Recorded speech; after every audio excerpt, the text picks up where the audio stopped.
All right, it's the end of the session. I'm here without Roscoe and Thor. Roscoe is behind the camera right over there, and Thor is over there with Dad. Since they're both fearful in kind of different ways, we're kind of going to give them some space. Now, when we showed up for the session, and this is something that you could eventually end up doing with little Roscoe as well. We did it with Thor. What we did, I arrived early, made sure the dogs could not see out in the street. I laid a trail of treats at first about every foot apart, just for the first like 7 of them outside the door. Then went to about 2 feet apart, then 3 feet apart. And go ahead, you can grab them. Leading up to where we were. And when the dog met us, we were positioned like this. So the dog kind of approaches from this angle. So for a dog, front-facing approach is confrontational, as I mentioned in the video above. So if you have people come over and the dogs go outside, and I would do this with one dog at a time, and maybe do it one dog at a time, both dogs. So the people out there, and again, we're getting to the winter, so I would try to, if you can, emphasize doing this a couple of days, times a week minimum, until the weather gets so cold you're not going to be able to get anybody to do it. So try to get neighbors to come by.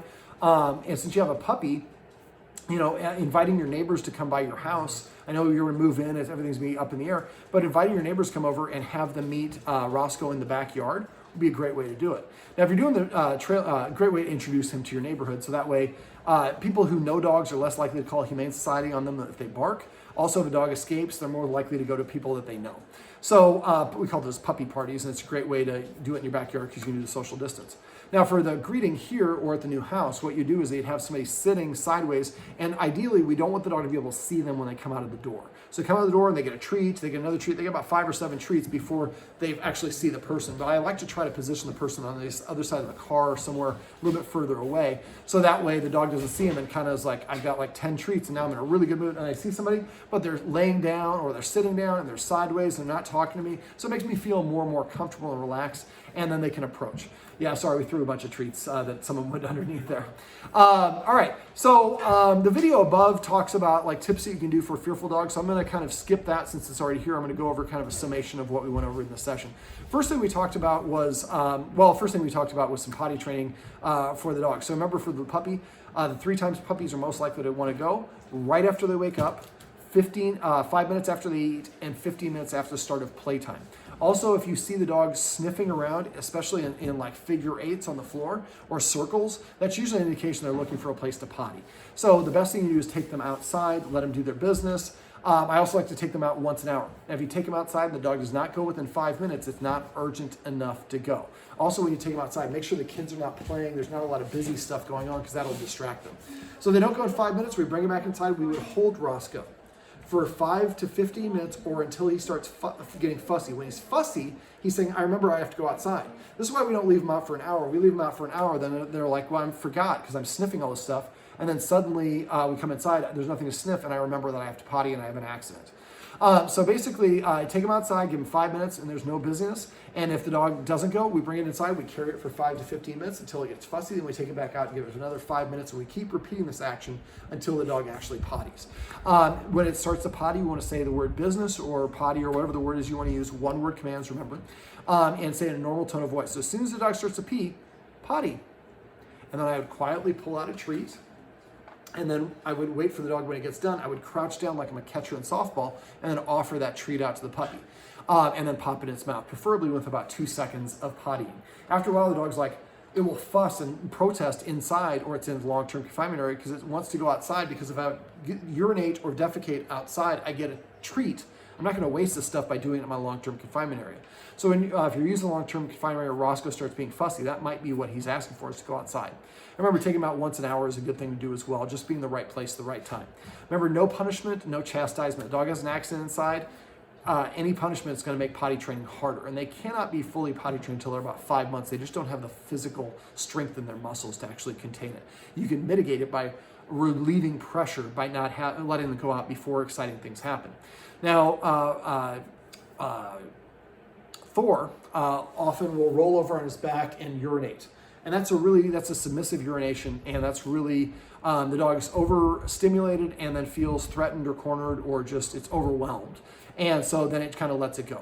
So what I would do is, when you guys come home and the dog, whether it's one dog or 2, if they're free and they're jumping around, they're barking, they're all excited, ignore them. Don't look at them, don't talk to them, certainly don't pet them. Remember, anything your dog is doing when you pet is what you're specifically rewarding. So after a minute or a couple minutes at first, they'll kind of settle down. When they do, you can reach to pet them. As soon as you do and they start wiggling, pull your arm back and continue on your business. It'll take several starts and stops, and eventually the dog will realize, as soon as I'm excited, I become invisible to humans, but when I'm calm, they want to pet me. And the calmness will start achieving itself faster and faster. Eventually you come home, your dog's calm, then you can reach and pet him. Excited is not necessarily a sign of being happy. It's an overstimulated state of mind. That's when they're most likely to make mistakes. Okay, so we also talked about getting little Roscoe enrolled in puppy classes, and actually Thor as well, because they're both young enough where it would be beneficial. It'd be more beneficial right now for Roscoe, but Thor needs it, and it'll be helpful for both of them.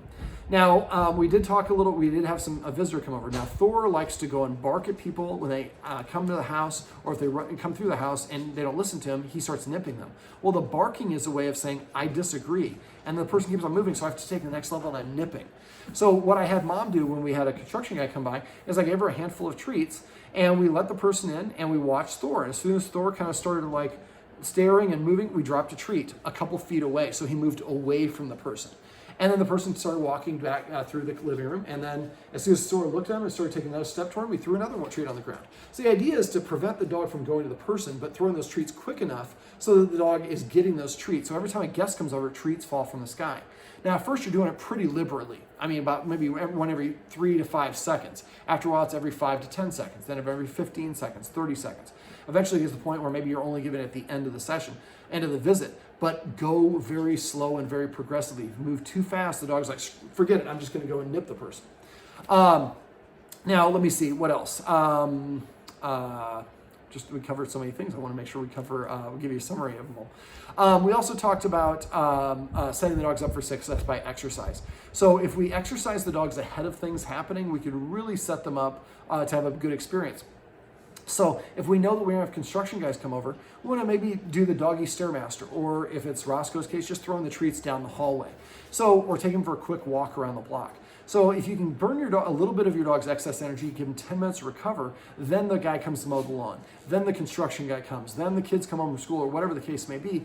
That will help the dog be less bombastic, because it just doesn't have as much energy in its tank. Now, one person in the house likes to pick up Thor. Yes, I'm talking to that person right now. But and Thor sometimes has nipped at her when he doesn't want to be picked up. So when I reach to pick a dog up, like I talked about in the video, if I reach and the dog kind of cowers or flattens itself down or tries to move away and I pick it up anyways, it's saying I don't want to be picked up, or I disagree with whatever you're doing for whatever reason. It might not have the best reason, but it shows that we're not listening to the dog. And the more that we do that, the more we're going to damage the relationship. Right now, it's only been a little bit, so I don't see any damage. But if it continues, the dog eventually won't want to sit near you, won't want to hang out with you, will start walking away from you. And I've seen situations where kids in the house, they had a great relationship with the dog, and they would listen, would pick the dog up, and wouldn't listen, wouldn't let it down. And the dog just now doesn't want to have anything to do with the kids. And that's a sad thing. We definitely don't want that to be the case. So just if you, whenever possible, just grab some treats. It's always best to get the dog to come to you versus you going to the dog. And if you go to the dog and it moves away, stop. Dogs like playing chase. So if you're going towards the dog, sometimes the dog's moving away because it disagrees. Sometimes it's saying, oh, you're chasing me? I'll run away. This is a fun game. So, well, you can split that. And then basically, so as soon as the dog runs away, say his name. And when he looks at you, turn and go the other direction. And if he comes and chases you, then it's probably the game. If he doesn't, that probably is his way of saying, I really wasn't into whatever it was. So we want to kind of take our lead from that. If the dog is biting us, then we went too far. We weren't listening. And just like any other creature, we don't like it when people don't listen to us when we're expressing ourselves, and especially when we're frightened. So getting back to exercise, one of the things we could do for Thor and not for Roscoe is the doggy stairmaster. I showed Thor I have a treat. While he's looking, I throw it to the bottom of the stairs. When he runs down there, right before he licks it up, remember, anytime you're giving a treat, the dog should hear the command word right before the action, then they get the treat afterwards. So it's really a 3-parter. So basically, we lure the dog into a sit, and right before the butt hits the ground, we'd say sit. Then the dog sits, which is what we're looking to achieve, and then we give it a pet or a treat to reinforce that behavior. We also talked about not using the word good dog, and instead of saying a marker. Now, a lot of people use a marker. The markers indicate when the dog did exactly what you want. This is a clicker, which you can use as well. So as soon as the dog's butt hits the ground, I would click to let it know that's what I wanted, and then I would give it a treat. So yes can be replacing this, or the word good which is what the family decided to use here. In order to do that, what you do is have about 10 treats. You give the dog a treat and say good. So the treat goes in the mouth first, then they hear good. Then walk to the next room. The dog will follow you. Good. Give it another treat. Walk to the next room. Good. Give it another treat. You only have to do this. I would do this with Thor. By the time you're watching this, I'd probably recommend you doing it 3 or 4 times with about 10 treats each. And I'd love to have everybody in the family do it if we can. And after a while, then yes is kind of, or excuse me, good is synonymous with getting a treat. Now remember, the way that we're going to do that is we want to keep it where yes is followed, or excuse me, good is followed by a treat most of the time. And every once in a while you're watching a TV, you don't have a treat, and you get up, the dog's going to move away. If it goes to the dog bed, you could say good. But it'd be good and it'd be better to reach over and grab a treat and then throw the treat towards the dog. So the good is an anticipation that a treat is coming. So it's when the dog sits down, good. When it lays down, good. When it comes to you, good. When it eats its food, good. When it potties, good.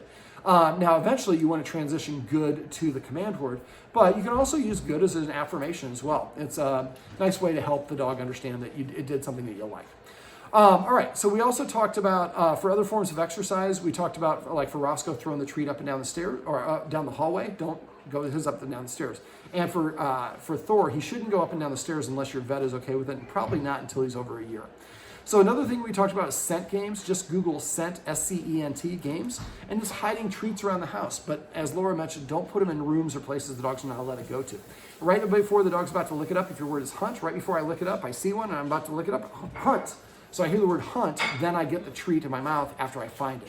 So eventually hunt becomes a command word, go around the house to look for it. You can call it anything you want. All right. We talked about this, and I didn't mention how to get the dog to go to the dog bed instead of going to the family when they're eating. Now, when there's food on the table, the dog's not going to want to be inclined to move away because all the food's on the table. So what I would do is I'd have you guys sit at the table like you were going to eat a actual meal, and I would have the dog bed nearby but outside the boundary, and then basically just throw a treat on the dog bed. And make sure that Thor sees you do it. And I would do this with each dog separately until they both do it consistently, and then you can do it with both, but I don't want them fighting over treats, and that does happen sometimes. So basically, I throw a treat on the dog bed. Let's say we're going to call the dog bed Jamaica. I like using fun command words. Remember, fun command words, dogs can read facial expressions, like even if I have a mask. So basically, well, if it's got a face on it, mask. So basically, I throw the treat on there, and right when the dog runs over there, when it's 1 foot away, I would say Jamaica, then it gets on the dog bed and licks up the treat. And then as soon as it walks, wait, don't throw another treat, and don't entice it, wait. When it gets off the dog bed, throw another treat. So that make sure the dog sees you. It goes right back to the dog bed. You'll probably do this about 10 to 15 to 20 treats. After a while, the dog will start lingering there. That's what we're looking for. So we're assigning a command marker. Jamaica goes to the dog, means go to the dog bed and get a treat. So, and then we're doing this while we're sitting at the table, but there's no food at the table, and probably not at dinner time or lunchtime, at a different time of the day. So we're making it easier for the dog to learn whatever the activity is. And so when the humans are eating, if I go over here, I get a treat. If I go over there, nothing happens, other than the treats fall over here. So after a while, the dogs will want to hang out in the dog bed as opposed to going to the kitchen or wherever else it is. So let me see. Message me if you have any questions on that. We also talked about getting an Omega Paw treat ball for the dogs and feeding them snacks or some meals. And we have guests, and the dogs are really good at it. That's a great thing to give the dog and let them nudge it around the room. Just make sure the dogs don't fight over any resources. Let me know if that happens. We want to address that right away. We don't want them to work it out on their own. Also, don't let the puppies play too hard with each other. And whenever they get to the 50% threshold of their play energy range, they should get a timeout. Whether they're having a good time or not has nothing to do with it. It's the energy we're looking for. The more timeouts and breaks and pauses of play that you give now, the less you'll have to give later. If you don't give them now, you have a dog that develops and practices playing too rough, and that becomes problematic with other dogs, creates fights and problems that we don't want to have. Also, the dog bed. I would love to have the dogs think of the dog bed as a safe place that I go to. I go to the dog bed and nobody comes to get me. Now, if you need to get the dog off there, we can throw treats in front of it. And that actually, if the dog doesn't want to come out of the dog bed, that's an often indicator that something's going on that they're stressed about or we haven't helped them with. So if they are there, just toss a treat like a foot or two off the dog bed. The dog has to get down and get it, and then go back to the dog bed and then toss another one. Get them used to coming off the dog bed and getting a treat if they are struggling with it. But again, if they're don't want to come off, that's usually an indicator there's some reason for it. Always try to identify what that reason is so we can address that, as opposed to just ignoring it and just pulling the dog away, because then the dog, that's where we get the biting or the submissive urination or all the things that we talked about earlier. All right, we also talked about petting with a purpose. One last rule. Tell the dogs to sit every time you open the door. Go to the door, tell them to sit once. Remember, the more you say it, the less you mean it. Sit. If the dog sits within 2 seconds, I open the door and let it out. If it doesn't sit within 2 seconds, I walk away, sit nearby, wait for 1 minute. After 1 minute, I go back to the door and tell the dog to sit again. If it doesn't sit within 2 seconds this time, I walk away for 2 minutes while I'm sitting down. Next time I sit down for 4 minutes, then for 8 minutes. I keep doubling the length of time. As soon as the dog sits, boy, the door flies open. So this trains the dog to go sit at the door as its way of saying, I'd like to go outside, as opposed to scratching or barking at the door. You can do this also letting the dog out of the long-term confinement area, letting it in or out of the car, letting it back in the door. I often do this like when we're on a walk. I tell the dog to sit every time we cross the street, and this helps prevent them from running into the street. And it also helps them practice listening to you. So that's a pre-mac. Pre-mac, remember, is a less desirable behavior earns me a more desirable behavior. So if I do my homework, I can play the video game for a kid analog. For the dog, if I sit, then the door opens and I can go outside. Look for opportunities to do that. I like to do pre-max preparing food. Tell the dog to sit. Only when it sits do I start preparing the food. And as soon as it gets out of a sit, I stop and tell it to sit again. If it sits, then I continue the process. If it doesn't, I walk away. So eventually the dog learns, this is what I need to do. One of the things I do is the behaviors, and if you take that, I would definitely take the electric collar off of Thor. If he's in the house, don't have him wear that. That thing runs electricity through their body the whole time, even if it's not shocking them. So I'd only have it when he's outside. And luckily, the family's moving into a place where there's a fence and yard, so they won't have to use it.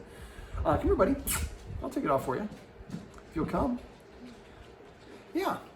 So again, I called him over. He came over. He's a little trepidatious, so I don't want to reach over and grab the collar right away, because that's going to be too much for him. He's saying, I'm not fully comfortable with you doing it, so I'm just offering him some treats. And then he's feeling comfortable, he's lingering. That's a beautiful thing, that's what we're looking for. There you go, buddy. And here's another one right there. And you're gonna be so tempted to reach over and grab the dog and do whatever these things are, but it's always best to get the dog to do the work on its own. Is that a little snap or is it a buckle? It's a flip. A little flip. There we go, buddy. I'll put it on the floor. There we go. Okay, so let me see. So look for opportunities to incorporate those pre-max. Sit. Well, we're on the next subject. Thor is right here, and he didn't do what I wanted, so I'm not going to repeat it. The more you say it, the less you mean it. So if you tell a dog to sit and it doesn't sit, ignore it. After a while, that makes it more inclined to want to sit the next time. Now, if the dog comes up and nudges you, paws at you, barks at you, leans on you, whatever it is, it's telling you what to do. In our society, leaders tell and followers ask. So next time the puppy tells you what to do, if you do it, that tells the dog you're in charge of me. And that means it's not going to listen to you. So next time it tells you, it nudges you or jumps up on you, give it a counter order. Tell it to sit. If it's already sitting here, tell it to sit here, here, or tell it to lie down. Don't tell it to shake. I don't usually recommend teaching dogs to shake until they're over a year old and have good boundaries. So if the dog sits within that 2 seconds, remember, dogs learn through repetition, consistency, and good timing. You only have 2 seconds to correct or reward. So if I say sit and it sits within a 2 second window, I'm going to pet it under its chin. For both these dogs, I like them to be pet anywhere but up here. Insecure dogs have down nose orientation, and petting dogs up here creates a down nose orientation. All things are equal, try to pet under the chin. I prefer to pet kind of in this area, under the chin, the chest, or the shoulders. But if the dog's butt is facing me, I can scratch the butt too. Just try to avoid reaching over and petting the dog on top of its head. So if the dog tells me what to do now, nothing happens, other than I give it a counter order. And if it follows my counter order, I pet it. If it doesn't, I show the dog I have other things to do. Playing hard to get works great for dog training. Watch the TV, paint a picture, read about Black Belt magazine, whatever it is you want to do. And then after a while, the dog will recognize, David, if I don't do what David wants, David doesn't care, he doesn't punish me, he's on to the next thing, and I'm the one that's missing out as a dog. After a while, the dog will recognize this and will start coming and sitting in front of you to prepay for the attention. And boy, when they do, you better pet him for that. Now, if they come up to you prepay and you pet them for a sec and then they go away and then they prepay again, you pet them again, they do it a third time, probably saying, I'm bored, I want some exercise. Do the doggy stairmaster, take him for a walk, play tug game with the rope. Those are all great things to do. Play a scent game. The more that you do those things, the better the dog is going to be, more engaged the dog will be, and the more you're taking care of the dog's needs as opposed to just pet, and then go back to watching TV. Just pause the TV, spend 1 minute exercising them or do something for 1 or 2 minutes. They'll be satiated, and then you can go back to doing what you're doing. A lot of times we get frustrated with pet, go back to pet, go back to get pet. Dude, I pet you 3 times. Yeah, you petted me for 3 seconds. I want 10 seconds of petting. So, all right, so we also talked about the Omega Paw treat ball and feeding out of snuffle mats. I would get one for both dogs and use that for feeding them. I didn't ask this, but how often are you feeding, Roscoe? 3 times a day.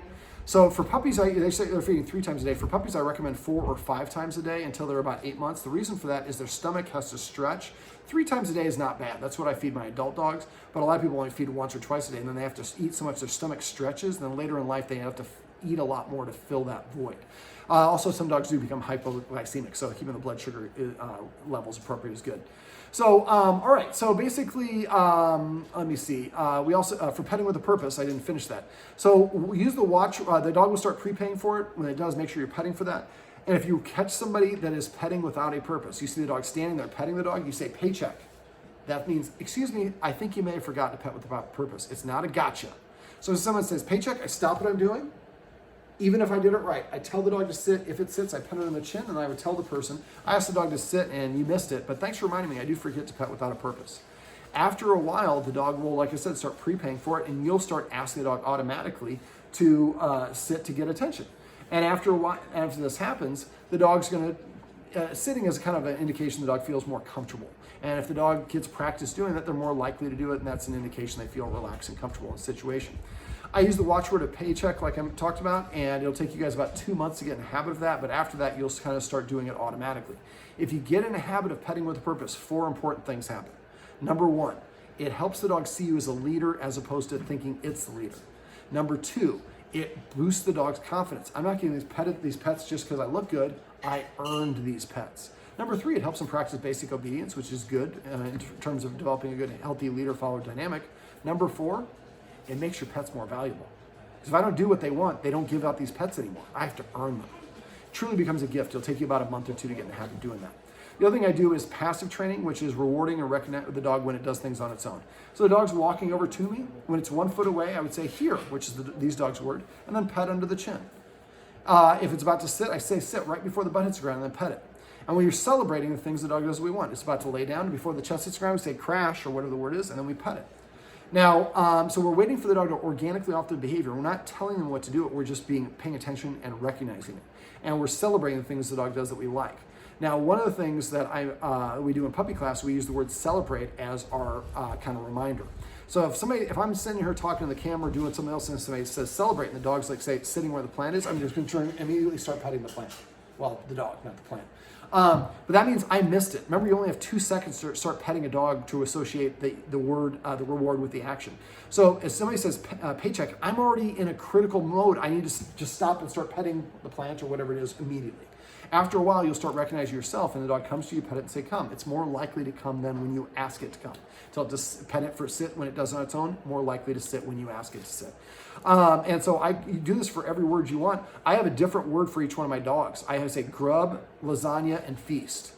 And the way that I assign that is Max's word right before he takes his first bite of food. I say lasagna, then he eats. So when he hears lasagna, there's food in his mouth. When the other 2 dogs hear lasagna, there's no food in their mouth. So I like them to have the same command word except for release from a stay and eating their food or something specific. So if I have both dogs in a stay, I can say release for one or break for the other or freedom for the other one. Otherwise, if I say break and that's all dogs' words, they're all going to come at the same time. But the other words like sit and come and stuff like that, I want to make pretty ubiquitous so everybody uses the same word. Now, I'm going to have Addie give you a call. Hopefully by the time you've spoken, you're watching this, you already signed up for our puppy classes. If not, make sure you get signed up. The problems that Roscoe has, and pet for Roscoe, pet Roscoe. The more you pet, that was a passive training. But Roscoe, it will really, both dogs, it's going to help boost their confidence. But Roscoe should be coming up to people and be pretty comfortable, and he's pretty uncomfortable meeting new people. Puppy class is great because there'll be other puppies in the room he'll want to play with, and the humans, we can tell him to leave him alone. And so he'll eventually bump into him and looks up and, oh, wow, it's tall, scary man. He didn't pet me. Okay, I feel more comfortable because of that interaction. Remember, we want the dog to always be able to feel like they can do the interactions on their own as opposed to us forcing them to do things. All right. So by the time you're watching, if you're not signed up for puppy class, call Addie, 402-881-0566 and say, David said we need to get in a puppy class. Otherwise I'm going to be in trouble. I won't be in trouble, but call Addie. And we'll hook you up with a deal since you're doing all the works with us. All right. Well, normally I'd say this is Roscoe and this is Thor and this is the roadmap to success, but they're over there by the work on it. So I'll just sign off. My name is David. Remember, everything you do trains your dog. Always sometimes you mean it.